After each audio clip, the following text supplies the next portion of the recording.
శ్రోతలందరికీ నమస్కారం. ఇప్పుడు వినబోయే కథ పేరు పతివ్రత. రచించిన వారు ఆదోని భాషా గారు. కథ విందాము. ఆమెకు పెళ్ళయింది. తనతో పాటు ఓ పనివాడిని కూడా అత్తారింటికి తెచ్చుకుంది. భర్తపై గుండె నిండా ప్రేమను పెంచుకుంది. పిల్లలు పుట్టేందుకు గుళ్ళు తిరిగారు, ఆస్పత్రులు తిరిగారు. అంతా బాగున్నా సంతానం మాత్రం కలగలేదు. దేవుడి దయ కోసం ఎదురు చూడసాగారు. కానీ అంతలోనే అనూహ్య ఘటన జరిగింది. పెళ్లైన 6 ఏళ్లకే రోడ్డు ప్రమాదంలో భర్త మరణించాడు. పుట్టింటికి తీసుకెళ్తామని తల్లిదండ్రులొచ్చినా రానన్నదామె. చివరకు ఏం జరిగింది? అత్తారింటికి వచ్చేటప్పుడు ఆమెతో పాటు ఆ పనివాడు ఎందుకొచ్చాడు? ఆమెకు అతడికి మధ్య సంబంధం ఏంటి? తెలియాలంటే ఈ కథ వినాల్సిందే. ఆఫీస్లోని నా సీట్లో కూర్చుని ఫైల్ చూస్తున్నప్పుడు ఉన్నట్టుండి జేబులో సెల్ ఫోన్ మోగింది. బయటికి తీసి చూస్తే స్క్రీన్ పైన అమ్మ నంబర్ కనబడింది. నా మనసు ఏదో కీడు శంకించింది. సెల్ ఆన్ చేయగానే అమ్మ ఆందోళనగా పలికింది.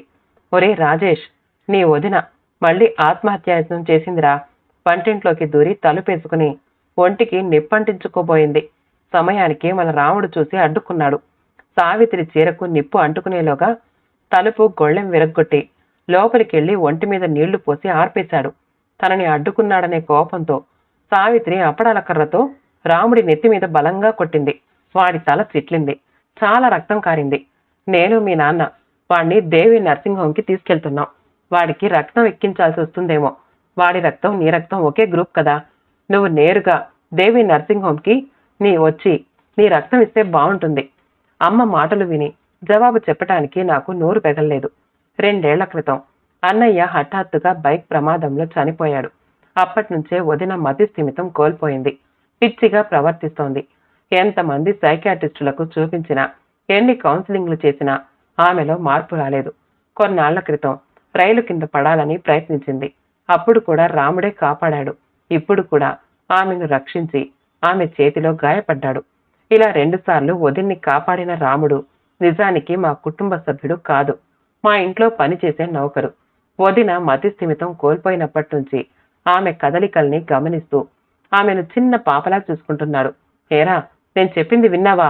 ఫోన్లో అమ్మ గొంతు విని ఆలోచనల్లో నుంచి తేరుకున్నాను. విన్నానమ్మా, ఆఫీస్కి సెలవు పెట్టి వెంటనే ఆసుపత్రికి వచ్చేస్తాను అంటూ ఫోన్ కట్ చేసి లేచాను.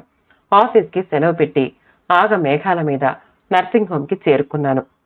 తలకి కట్టుతో బెడ్పై నీరసంగా పడుకున్న రాముణ్ణి చూసి నాకు జాలేసింది. ఏ జన్మలో మాకు రుణపడ్డాడో గాని ఈ జన్మలో అతను ఇలా రుణం తీర్చుకుంటున్నాడు అనిపించింది. నా రక్తం ఓ బాటిల్ ఎక్కించాక రాముడి ముఖంలో నీరసం తగ్గింది. తర్వాత నేను అమ్మా నాన్నలతో వదిన గురించి కాసేపు చర్చించాను. సావిత్రిని భరించటం ఇక మా వల్ల కాదు. ఆమెను మెంటల్ హాస్పిటల్లో చేర్చక తప్పదు అంది అమ్మ. నేను జవాబు చెప్పబోతే నాన్నగారు అడ్డుకున్నారు. కాసేపట్లో నీ సుందరం మావయ్య వస్తున్నాడు. నీ వదిన గురించి అతనితో చర్చించి తుది నిర్ణయం తీసుకుందాం. ప్రస్తుతం ఇంట్లో నీ భార్య ఒంటరిగా ఉంది. సావిత్రి ఆమెను ఇబ్బంది పెడుతూ ఉండొచ్చు. నువ్వు వెంటనే ఇంటికెళ్ళు. నీ భార్యకు తోడుగా ఉండు అన్నారాయన. నేను నాన్నగారి సూచన పాటిస్తూ వెంటనే ఇంటికి చేరుకున్నాను. వాకిట్లోనే నా భార్య లలిత ఎదురయ్యింది. రాముడికి ఎలా ఉంది? ఆదురుదాకా అడిగింది. మరేం పర్వాలేదు. రక్తం ఎక్కించాక కోలుకున్నాడు. వదినెక్కడుంది? ఆత్రంగా అడిగాను. తన గదిలో ఉంది. బయటికి రాకుండా తలుపుకి గొళ్ళం పెట్టాను అంది లలిత. నేను వదిన దగ్గరికెళ్ళి కిటికీలో నుంచి లోపలికి చూశాను. వదిన ఏమీ ఎరగనట్టు మంచంపై పడుకుని అమాయకంగా నిద్రపోతోంది. ఆమె ముఖంలో ఎలాంటి భావం లేదు. నేను నా గదిలోకి వెళ్ళి మంచంపై వాలాను. కందిరీగల్లా ఆలోచనలు ముసురుకున్నాయి. ఒకప్పుడు సీమకు కూడా హాని తలపెట్టని వదిన ఇప్పుడు తన ప్రాణాలు కాపాడిన రాముడి తల చిట్లిపోయేలా కొట్టిందంటే నమ్మశక్యం కాలేదు. అన్నయ్య చనిపోయిన తర్వాత వదిన మనస్తత్వంలో ఇంతటి క్రూరత్వం ఎందుకొచ్చిందో అంతు పట్టలేదు. మా అమ్మా నాన్నలకు నేను అన్నయ్య ఇద్దరమే సంతానం. మా వదిన సావిత్రి నాన్నగారి బాల్యమిత్రుడి కూతురు. అన్నయ్య సావిత్రి ఎలిమెంటరీ స్కూల్ నుంచి కాలేజీ వరకు కలిసి చదువుకున్నారు. కాలేజీ రోజుల్లోనే ఇద్దరు ప్రేమలో పడ్డారు. అన్నయ్యకు ఉద్యోగం వచ్చే వరకు వారి ప్రేమ కొనసాగింది. తర్వాత పెద్దల అనుమతితో ఇద్దరూ పెళ్లి చేసుకున్నారు. అన్న వదినల ప్రేమ కథ సుఖాంతం కావటంతో రాముడు ముఖ్య పాత్ర పోషించాడు. నిజానికి రాముడు మా ఇంటి నౌకరు కాదు. అతను సావిత్రి పుట్టింటి నుంచి వచ్చాడు. రాముడి తండ్రి సావిత్రి వాళ్ళింట్లో పనిచేసేవాడు. రాముడికి 2 ఏళ్ల వయసున్నప్పుడు అతని తల్లిదండ్రులు ఓ ప్రమాదంలో చనిపోయారట. అనాథగా మారిన రాముణ్ణి సావిత్రి తల్లిదండ్రులు తమ ఇంట్లోనే ఉంచుకున్నారు. అప్పుడు సావిత్రి 7 వయసు. రాముడు సావిత్రి చిన్నప్పటి నుంచి కలిసి ఆడుకుంటూ పెరిగారు. సావిత్రి తనకేం కావాలన్నా రాముడికి చెప్పేదట. ఆమె పనులన్నీ రాముడు చేసి పెట్టేవాడు. అన్నయ్య సావిత్రి మధ్య చిగురించిన ప్రేమ. ఒకరి నుంచి మరొకరికి బట్వాడా చేసే పోస్ట్ మ్యాన్ పాత్ర కూడా రాముడే పోషించాడు. చివరికి తన ప్రేమ సంగతి తల్లిదండ్రులకు చెప్పడానికి సావిత్రి సంకోచిస్తే ఆ పని కూడా రాముడే చేసి వారిద్దరి పెళ్లి కుదిరేలా చేశాడు. ఇరు కుటుంబాల వారు ఆదర్శవంతులు కావటంతో కట్న కానుకలు లేకుండానే పెళ్లి జరిగిపోయింది. పెట్టినింట్లో సావిత్రికి అలవాటయ్యే వరకు ఆమె పనులు చేసి పెట్టడానికి పెళ్లి కూతురి వెంట రాముణ్ణి పంపించారు. సావిత్రి తల్లిదండ్రులు చెప్పిన పని చిటికెలో చేసి పెట్టే రాముడు మా ఇంటిల్లిపాదికి తెగ నచ్చేశాడు. పైగా అతను పరమ నిజాయితీ పరుడు. అందుకే రాముడు శాశ్వతంగా మా ఇంట్లోనే ఉండేలా మేము సావిత్రి తల్లిదండ్రులకు నచ్చజెప్పి ఒప్పించాం. నేను సరదాగా అప్పుడప్పుడు వదినతో అనేవాణ్ణి, వదిన, నువ్వు పుట్టింటి నుంచి కట్న కానుకలు తేలేదు కానీ రాముడి రూపంలో ఓ మంచి కానుక తీసుకొచ్చావు అనగానే వదిన కిలకిల నవ్వేసేది. పెళ్ళిడొచ్చినా రాముడు పెళ్లి చేసుకోలేదు. మొదట సావిత్రి తల్లిదండ్రులు అతనికి పెళ్లి చేయాలి అనుకున్నారు. సావిత్రి పెళ్ళయ్యే వరకు తాను పెళ్లి చేసుకోను అన్నాడట. తర్వాత అతను మా ఇంటికొచ్చాక మేము కూడా పెళ్లి ప్రస్తావన తీసుకొచ్చాం. దాన్ని సున్నితంగా తిరస్కరించాడు. తాను పెళ్లి చేసుకుంటే సావిత్రి పనులు చేయటం కష్టమవుతుంది అనుకున్నాడు కాబోలు. తన కోసం ఇన్ని త్యాగాలు చేసిన రాముణ్ణి వదిన ఎందుకు శత్రువులా చూస్తుందో నాకు అంతు పట్టలేదు. వదిన మనస్తత్వం మాకు మొదటి నుంచి అర్థం కాలేదు. ఏకైక సంతానం కావటంతో ఇంట్లో అతి గారాభంగా పెరిగింది. అన్నయ్యను ప్రాణం కన్నా మిన్నగా ప్రేమించింది. ఏ మాట కామాటే చెప్పుకోవాలి. నా భార్య కూడా నన్నంతగా ప్రేమించలేదు. ఈ సృష్టిలో ఓ తల్లి మాత్రమే తన బిడ్డను ప్రాణం కన్నా మిన్నగా ప్రేమించగలదు. అది సృష్టి కొనసాగటానికి ప్రకృతి చేసిన ఏర్పాటు. కానీ వదిన కూడా అన్నయ్యను ఓ తల్లిలాగే ప్రేమించిందంటే అది అతిశక్తి కాదు. అన్నయ్య పట్ల వరదలా పొంగే ఆమె ప్రేమ చూసి ఒక్కోసారి నాకు భయం కలిగేది. అది ప్రేమ కాదు, వ్యామోహం అనిపించేది. వదినకు పిల్లలు పుడితే భర్త మీద ప్రేమ పిల్లలపైకి మళ్ళుతుంది అనుకున్నాను. కానీ పెళ్ళై 5-6 ఏళ్లు గడిచినా వదినకు పిల్లలు పుట్టలేదు. ఎందరో డాక్టర్లకు చూపించారు. ఇద్దరిలోనూ లోపం లేదని తెలిసింది. కొన్నిసార్లు అదృష్టం కూడా కలిసి రావాలి అన్నారు. ఆ అదృష్టం కోసమే అన్నా వదినలు ఎన్నో గుళ్ళు, దర్గాలు, చర్చీలకు తిరిగారు. ఎన్నో మొక్కులు మొక్కుకున్నారు. అయినా దేవుడు కరుణించలేదు. పిల్లలు లేరని అన్నయ్య ఎప్పుడైనా బాధపడినా వదిన ఎన్నడూ బాధపడలేదు. భర్తనే చంటి బిడ్డలా చూసుకునేది. ఎల్లప్పుడూ అన్నయ్య యోగక్షేమాల గురించే ఆలోచించేది. ఆ రోజు జరిగిన ఘటన నాకింకా గుర్తుంది. ఆ రోజు రాత్రి అన్నయ్య ఆఫీస్ పని మీద ట్రైన్లో హైదరాబాద్ బయలుదేరాడు. ట్రైన్ మర్నాడు తెల్లవారుజామున హైదరాబాద్ చేరుకుంటుంది. మరుసటి రోజు తెల్లవారగానే టీవీలో బ్రేకింగ్ న్యూస్ వచ్చింది. కొద్ది నిమిషాల క్రితమే హైదరాబాదులో భూమి కంపించిందని, జనం ఆందోళనగా ఇళ్లలో నుంచి బయటికి వచ్చారని వార్తల్లో చెప్పారు. అప్పుడు వదిన చేసిన హంగామా అంతా ఇంతా కాదు. అన్నయ్యకు ఫోన్ల మీద ఫోన్లు చేసింది. కానీ ప్రతిసారి ఫోన్ స్విచ్ ఆఫ్ అని వచ్చింది. దాంతో మరింత కంగారు పడింది. తర్వాత హైదరాబాద్లో తెలిసిన వారందరికీ ఫోన్లు చేసి విసిగించింది. అది చిన్న భూకంపమని, భూకంపం వచ్చిన సమయానికి అన్నయ్య ఇంకా హైదరాబాద్కి చేరుకోలేదని మేమెంత చెప్పినా వదినలో ఆందోళన తగ్గలేదు. చివరికి అన్నయ్య ఫోన్ చేసి తానిప్పుడే హైదరాబాద్లో క్షేమంగా రైలు దిగి ఫోన్ స్విచ్ ఆన్ చేశానని చెప్పాక వదిన శాంతించింది. అన్నయ్య పట్ల వదినకు గల మితిమీరిన ప్రేమకు ఇంకెన్నో ఉదాహరణలు ఉన్నాయి. భర్త దీర్ఘాయుషు కోసం ఆమె ఎన్నో వ్రతాలు, పూజలు చేసేది, నోములు నోచేది. అంతేకాదు, మా పక్కింట్లో ఉండే మార్వాడి స్త్రీలు ఆచరించే ఉత్తరాది కర్వాచౌత్ సాంప్రదాయాన్ని ఎంతో నిష్ఠగా పాటించేది. వారితో పాటు రోజంతా ఉపవాసం ఉండి రాత్రి చంద్రోదయం చూసే వరకు ఏమీ తినేది కాదు. ఇక అన్నయ్య తుమ్మినా దగ్గినా ఆమెకి కంగారే. హడావిడిగా డాక్టర్ దగ్గరికి పిలుచుకుపోయేది, లేదా దిష్టి తీసేది. ఆ రోజు ఆఫీస్కి సెలవు పెట్టమనేది. ఒకవేళ అన్నయ్య ఆమె మాట వినకుండా మొండిగా ఆఫీస్కి వెళితే భర్తకి తోడుగా రాముణ్ణి పంపించేది. అన్నయ్య పట్ల వదినకున్న పిచ్చి ప్రేమను చూసి నేను ఆమెను ఆట పట్టించేవాణ్ణి. వదిన, ఓ రాక్షసుడి ప్రాణం ఓ చిలకలో ఉండేదని ఆ చిలకని ఇబ్బంది పెడితే రాక్షసుడు ఇబ్బంది పడేవాడని చిన్నప్పుడు మా బామ్మ కథ చెప్పేది. నీ స్టోరీ కూడా అచ్చం అలాగే ఉంది. నీ ప్రాణం అన్నయ్యలో ఉంది. ఆయన తుమ్మితే నీకు జలుబు చేస్తుంది అనేవాణ్ణి. నా మాటలకు వదిన మొదట గలగల నవ్వేసి తర్వాత అనేది, మరిదిగారు, మీ అన్నయ్యను చిలక అంటే ఒప్పుకుంటా గాని నన్ను రాక్షసితో పోలిస్తే మాత్రం ఊరుకోను అంటూ చిరుకోపం ప్రదర్శించేది. అన్నా వదినల అన్యోన్య దాంపత్యం చూసి విధికి కన్ను కట్టింది కాబోలు. ఓ రోజు ఇద్దరిని శాశ్వతంగా విడదీసింది. ఆ రోజు ఆఫీస్ నుంచి ఇంటికొస్తున్న అన్నయ్య బైక్ను ఓ బస్సు గుద్దేసింది. ఆస్పత్రికి తీసుకెళ్లేలోగా అన్నయ్య ప్రాణం పోయింది. అన్నయ్య శవం చూసి మేము చిన్న పిల్లలా విలపించాం. వదినైతే గుండె పగిలి చచ్చిపోతుంది అనుకున్నాం. కానీ అలా జరగలేదు. భర్త చనిపోయాడనే నిజాన్ని వదిన నమ్మనే లేదు. భర్త శవం చూసి పెదవి విరుస్తూ, ఈ శవం ఎవరిదో, పాపం మా ఆయన హైదరాబాద్కి వెళ్లారు, అక్కడ ఆఫీస్ పని ముగియగానే తిరిగొస్తారు అంటూ అందరికీ చెప్పసాగింది. హఠాత్తుగా భర్త శవం చూసి ఆమె మతి చలించిందని మాకు బోధపడింది. కానీ అంత్యక్రియల తర్వాత కూడా ఆమెలో మార్పు రాలేదు. భర్త కోసం రోజు వాకిట్లో నిలుచుని ఎదురు చూసేది. ఆయన సెల్ నెంబర్కి ఫోన్లు చేసేది. ఆయన ఆఫీస్కి ఫోన్ చేసి ఎప్పుడొస్తాడని అడిగేది. ఒక్కోసారి అన్నయ్య వస్తున్నాడని హడావిడిగా రైల్వే స్టేషన్కి వెళ్లి అక్కడ రైలు దిగిన వారిని భర్త గురించి ఆరా తీసేది. అన్నయ్య ఈ ప్రపంచంలో లేరని మేము ఎన్నిసార్లు చెప్పినా వదిన మా మాటలు నమ్మలేదు. పైగా మమ్మల్ని మందలించేది. అపశకునం పలకొద్దు, నువ్వే చెప్పు రాముడు, మా ఆయన హైదరాబాద్కి వెళ్లారు కదా అంటూ రాముణ్ణి అడిగేది. అతను నిజం చెప్పే ధైర్యం లేక మౌనంగా ఉండిపోయేవాడు. దాంతో వదిన రాముడు తన మాటని సమర్థిస్తున్నాడనుకునేది.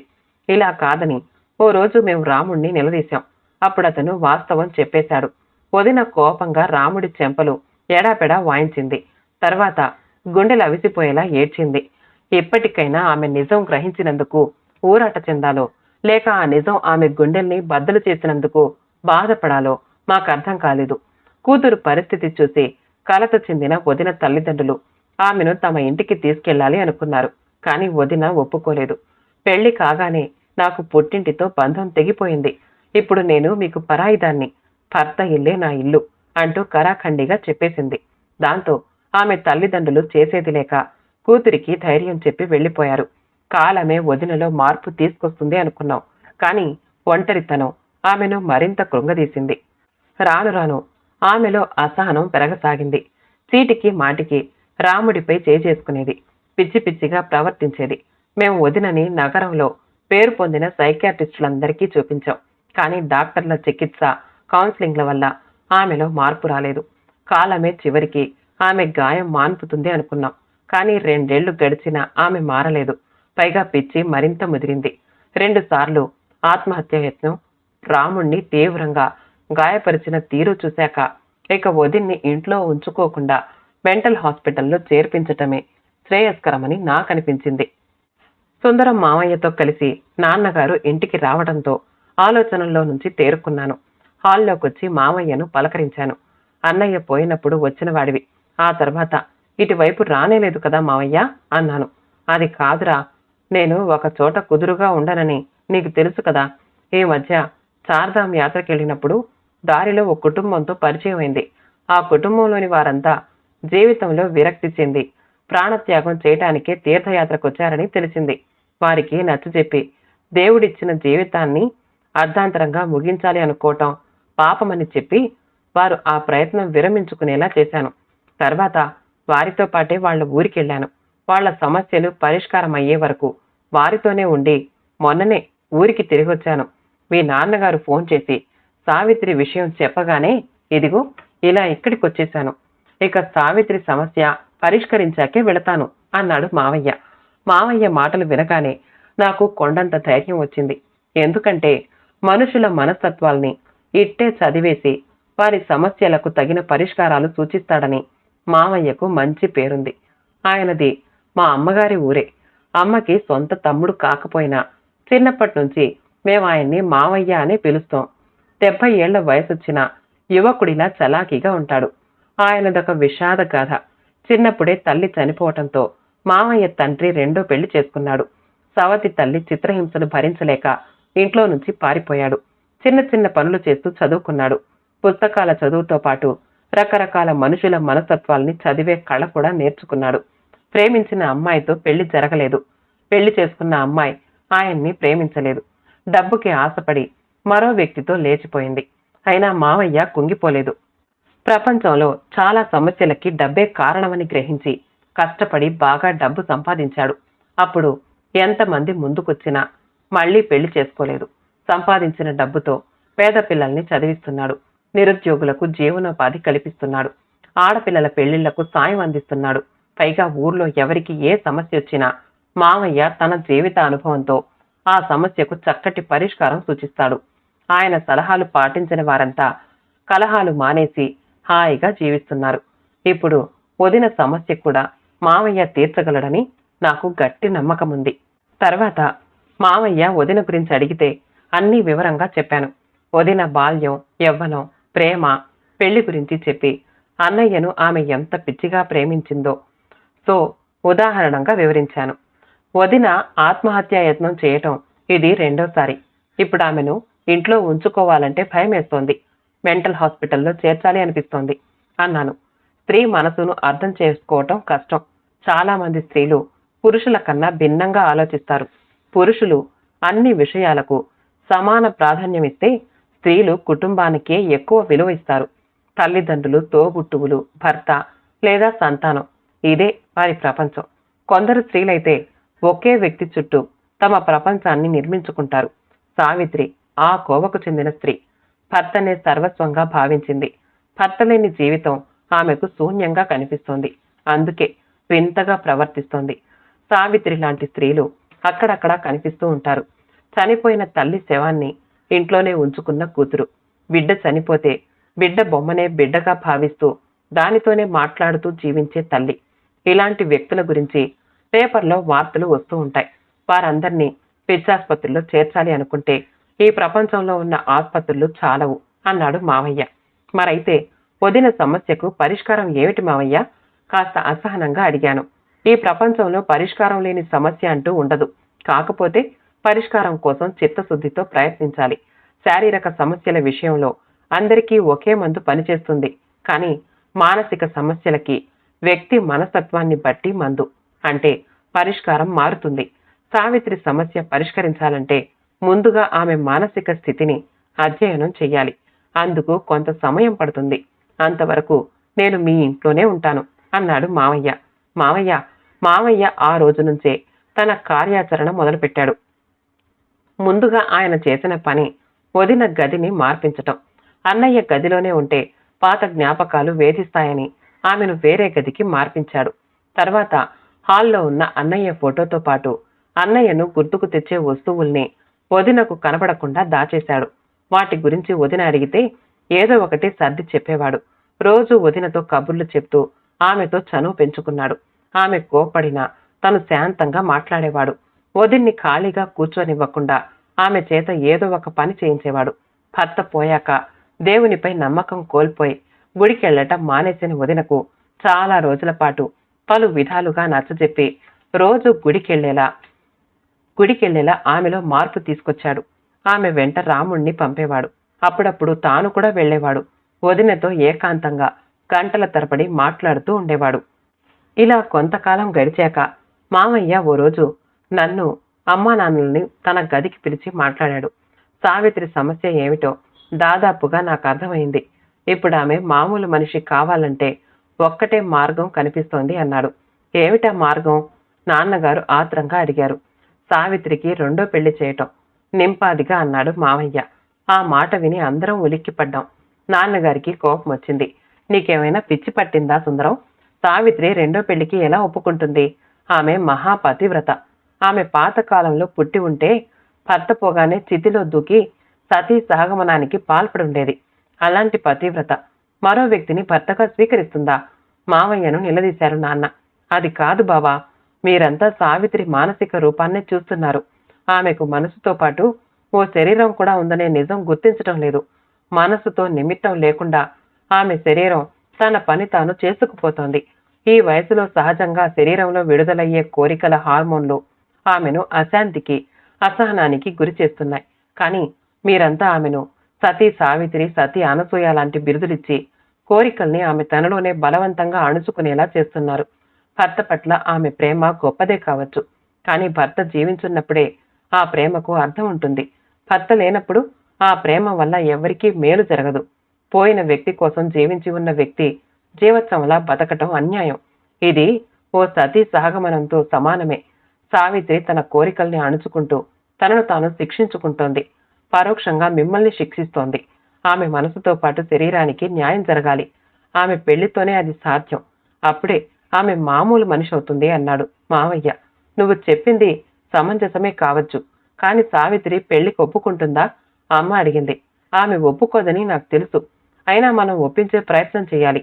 ఎందుకంటే ఈ సమస్యకు అదే సరైన పరిష్కారం. మావయ్య గట్టిగా చెప్పాడు. ఒకవేళ సావిత్రి పెళ్లికి ఒప్పుకున్నా ఆమెను ఎవరు పెళ్లాడతారు? చూసి చూసి ఓ పిచ్చిదాని మెడలో తాళి ఎవరు కడతారు? సందేహం వెలిబుచ్చారు నాన్నగారు. సావిత్రి ఒప్పుకోవటమే ముఖ్యం. ఆమెను పెళ్లాడటానికి రాముడు సిద్ధంగా ఉన్నాడు. మామయ్య మాట విని మేము మరోసారి ఉలిక్కిపడ్డాం. తన ఇంట్లో పనిచేసే వ్యక్తిని పెళ్లాడటానికి సావిత్రి ఎలా ఒప్పుకుంటుంది? ఆశ్చర్యంగా అడిగాను నేను.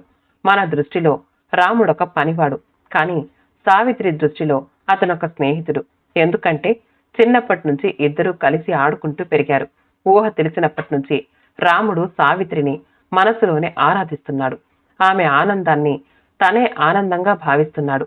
వాడిది మోగ ప్రేమ, నిస్వార్థ ప్రేమ.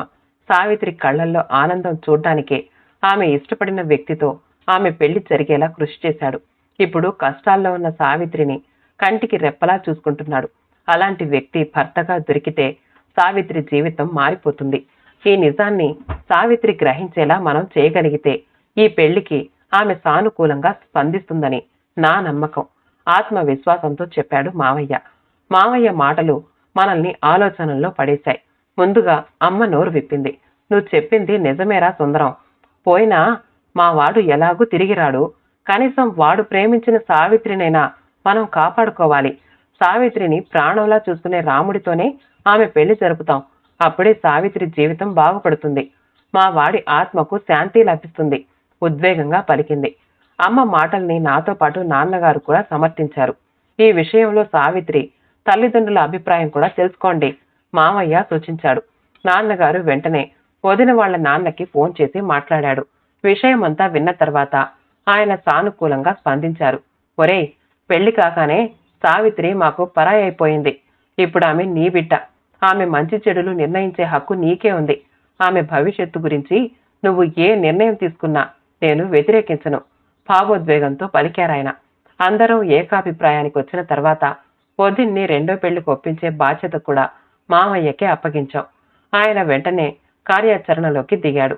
నేరుగా వదిన దగ్గర పెళ్లి ప్రస్తావన తేకుండా పరోక్షంగా పెళ్లి విషయాలు మాట్లాడుతూ ఆమెలో ఆ విషయం పట్ల ఆసక్తిని రేకెత్తించాడు. వదిన కోసం రాముడు చేసిన త్యాగాల్ని గుర్తు చేస్తూ రాముడికి తన పట్ల ఎంతటి ప్రేమాభిమానాలున్నాయో వదినకు గుర్తు చేయసాగాడు. మరోపక్క మేము కూడా మామయ్య మాటల్ని సమర్థిస్తూ మాట్లాడసాగాం. మామయ్య కృషి ఫలించింది. కొన్నాళ్ల తర్వాత వదిన ధోరణిలో మార్పు స్పష్టంగా కనిపించింది. తర్వాత ఓ రోజు మామయ్య వదిన ముందు పెళ్లి ప్రస్తావన తీసుకొచ్చాడు. మొదట మొహమాట పడిన వదిన తర్వాత పెళ్లికి సానుకూలంగా స్పందించింది. ఆ సంగతి తెలియగానే రాముడు ఆనందంతో పొంగిపోయాడు. ఇన్నాళ్లు మనసులోనే ఆరాధించిన దేవత తనని కటాక్షించినందుకు అతను సంతోషం పట్టలేక ఏడ్చేశాడు. ఓ శుభ ముహూర్తాన రాముడు సావిత్రిల పెళ్లి నిరాడంబరంగా జరిగిపోయింది. మామయ్య అంచనా నిజమయ్యింది. పెళ్లి తర్వాత వదిన పూర్తిగా మారిపోయింది. ఆమెలో అసహనం, కోపం, చిరాకు, కొంగుబాటు లాంటి రుగ్మతలన్నీ మాయమయ్యాయి. ఇప్పుడు ఆమె అన్నయ్య స్థానాన్ని రాముడికిచ్చేసింది. గతం మరచి వర్తమానంలో హాయిగా జీవించసాగింది. ప్రపంచంలో పరిష్కారం కాని సమస్య అంటూ ఉండదని మామయ్య చెప్పిన మాట నిజమేనని రుజువయ్యింది. కథ సమాప్తమండి.